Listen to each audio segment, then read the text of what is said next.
गोविंद सिंह महारा राजकीय चिकित्सालय रानीखेत का संयुक्त मजिस्ट्रेट अरुणा अग्रवाल ने औचक निरीक्षण किया। बता दें कि स्वर्गीय गोविंद सिंह महारा राजकीय चिकित्सालय रानीखेत इस क्षेत्र का सबसे बड़ा चिकित्सालय है। यहाँ पर दूर दराज से कई मरीज प्रतिदिन इलाज के लिए आते हैं। मरीजों को उस समय निराशा मिलती है जब मरीजों का इलाज न होकर उसे हल्द्वानी रेफर कर दिया जाता है, जिसके बारे में कई बार उच्च अधिकारियों को बताया भी गया। फिर भी परेशानियों का समाधान नहीं हो पाना यह दर्शाता है कि सरकार इस पर कोई ध्यान नहीं दे पा रही है।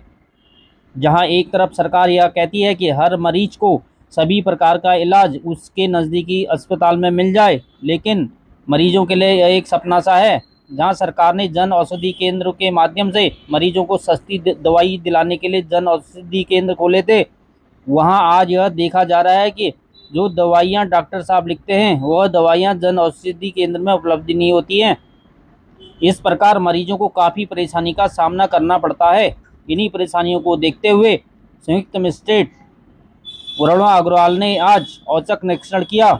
उन्होंने चिकित्सालय के संचालन में कुछ कमियां पाई, जिसके बारे में मुख्य चिकित्सक को निर्देशित किया है कि इन कमियों को पूरा किया जाए।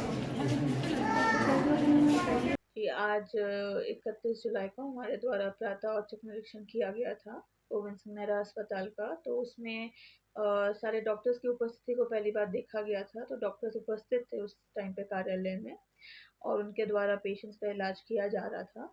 कुछ कुछ कमियां पाई गई थी अस्पताल के संचालन में, जिसके बारे में सीएमएस को अवगत करा दिया गया है। जैसे कि क्योंकि इस अस्पताल में रानीखेत का एक मुख्य अस्पताल है, तो बहुत मरीज आते हैं, कम से कम 300-400 मरीज रोजाना आते हैं। तो उनको इंतजार ना करना पड़े, इसके लिए जो उनका रजिस्ट्रेशन है उसको कैसे सुचारू कर सकते हैं, ज़्यादा लोगों के माध्यम से ज़्यादा काउंटर लगा के रजिस्ट्रेशन को सुचारू करना, जो उनको दवाइयाँ देनी है वो टाइम पे मिल जाएँ। उनका अगर आयुष्मान कार्ड के संबंधी उनको कोई रिलीफ देना है या नया आयुष्मान कार्ड बनना है, तो उसके संचालन को कैसे और हम सुचारू कर सकते हैं, इसके संबंध में निर्देश दिए गए। दूसरा, एक शिकायत हमेशा लोगों की रहती थी यहाँ पे कि रेफर ज़्यादा किए जाते हैं पेशेंट्स यहाँ से। तो उसके संबंध में भी जो रेफर इनका रजिस्टर है उसका निरीक्षण किया गया और देखा गया कि किस प्रकार से रेफर किए जा रहे हैं। तो उसके संबंध में भी जो दिशा निर्देश हैं वो उन्हें दिए गए। तीसरी शिकायत जो हमें रिसीव हुई थी वो थी जन औषधि केंद्र के संबंध में।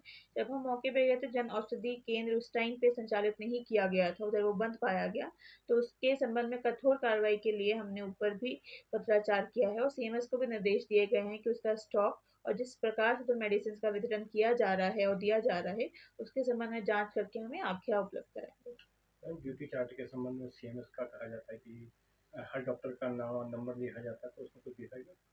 जी, उनको उस वक़्त मौके पे जब हम पहुँचे तो वो ड्यूटी चार्ट पे जो लोगों को दिखाई देता है उसमें डॉक्टर्स के नंबर और नाम नहीं लिखे गए थे। तो उसके संबंध में भी दिशा निर्देश दिए गए कि उनको 2 दिन के भीतर जो ये अनियमितताएँ हैं उसको सुचारू कर लिया जाए, उसको सही से कर लिया जाए और सारे डॉक्टर्स के नाम जिस टाइम पे वो अवेलेबल हैं उसके हिसाब से ड्यूटी चार्ट में अंकित कर दिए जाएँ।